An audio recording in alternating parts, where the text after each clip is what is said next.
Sprint kayak has been an Olympic discipline since 1936, with Australian paddlers having won 3 gold medals. Clint Robinson won our first kayaking gold medal in Barcelona 1992, then Ken Wallace 4 years later in Beijing, and most recently in London 2012 with the men's K4 team. Technique is the most important factor to improve kayaking performance. This video will explain how biomechanical analysis might be carried out, results analysed, and suggestions made to enable improved performance and/or injury risk mitigation. Biomechanical analysis for kayak sprint stroke dates back to the time of the 1980 Moscow Olympics, where Eastern European countries put great emphasis on proving their superiority. The comparatively crude recording instrumentation belies the facts that some of the methodologies and coaching methods are still used today. Kayaking is seen by the general public as an upper body sport, with movement in the sagittal plane.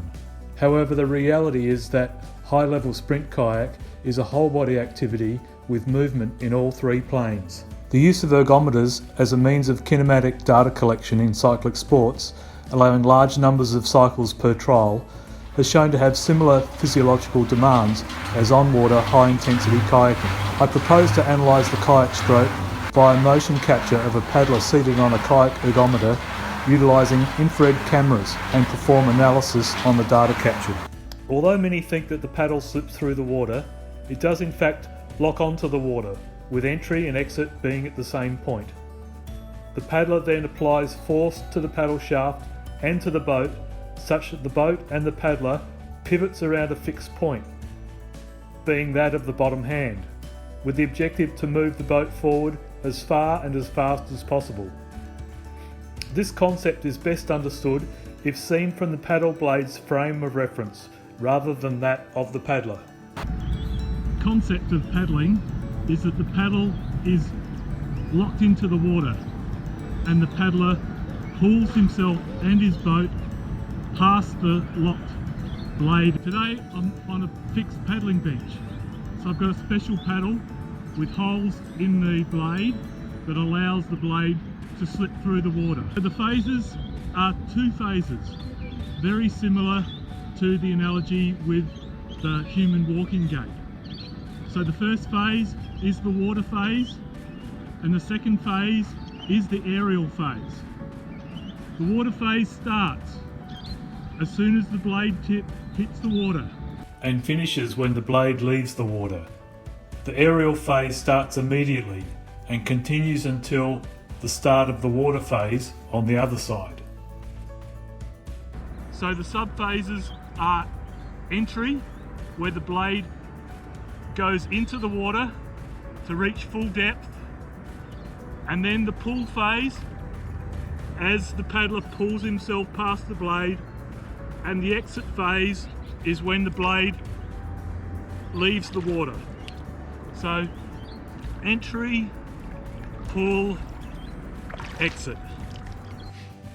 The kayak ergo has become more popular in the general fitness area, in addition to its roots in the elite paddling fraternity.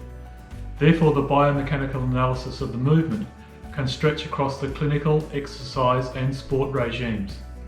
Accordingly, when designing a capture and analysis trial, the key variables chosen for measurement and analysis should be as wide-ranging as practical. I have chosen variables that can address performance metrics, injury risk and efficiency of movement. The kinetic variables chosen relate to the ability to generate power, and not only the absolute values of forces generated, but the temporal relationship between them having a major contribution. For the kinematic variables, it has been shown that stroke rate and water phase time have significant positive relationship with 200 metre race performance, and that hip and trunk rotation contribute a significant amount of power generation. Shoulder injury affects many kayak paddlers, and excessive elbow abduction is a contributing factor. Similarly, wrist hyperextension during the aerial phase can lead to chronic wrist problems. Managing the kinetic chain to control posture during paddling enables efficient power generation, and in endurance events, unwanted movements and other inefficiencies lead to fatigue. I'll now take you through the process used for data capture, which is summarised on this slide. But I won't be doing a step-by-step explanation because the details are readily available on the Nexus online guide.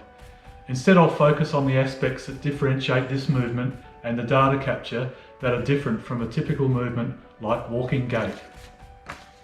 The camera setup, like that shown here on a previous study, should capture all markers clearly throughout the movement cycle. The target volume should be calibrated before the ergometer is put in place. A volume of 3 meters by 3 meters by 2.5 meters high should be adequate. The volume origin should be placed directly on the ergometer frame and aligned with the frame in all 3 axes. An adapter bracket may be needed to be fabricated to ensure accuracy and repeatability. Markers. A number of marker sets were evaluated. However, none of them met the unique requirements of this study due to the specific variables to be evaluated and impracticalities of placing some markers when seated on the ergometer. A modified version of the Bjerkes et al. Marker set was chosen instead. Static and dynamic calibration should be done when seated on the ergo and by cycling through the movement. Dynamic capture. After a 5-minute warm-up, I propose a 1-minute effort at 90 strokes per minute, repeated 3 times with adequate rest in between. A camera frame rate of 100 Hz will provide 66 data points per stroke, which should be adequate. For the force transducers, a 500 Hz capture rate will be used. Finally, the data files should be saved for later analysis using Visual 3D. The next step is to convert the raw data into a format that enables easy analysis of the key variables to meet the aims of the study, whether they be performance enhancement, injury risk reduction, or identification and correction of imbalances. A software program like Visual 3D provides powerful tools to produce user-friendly outputs in the form of graphs and charts. Online tutorials instruct users how to perform each step of the process. Finally, graphs such as the one shown here provide sufficient detail to enable coaches and researchers to draw conclusions and provide improvement suggestions and/or countermeasures for identified problems.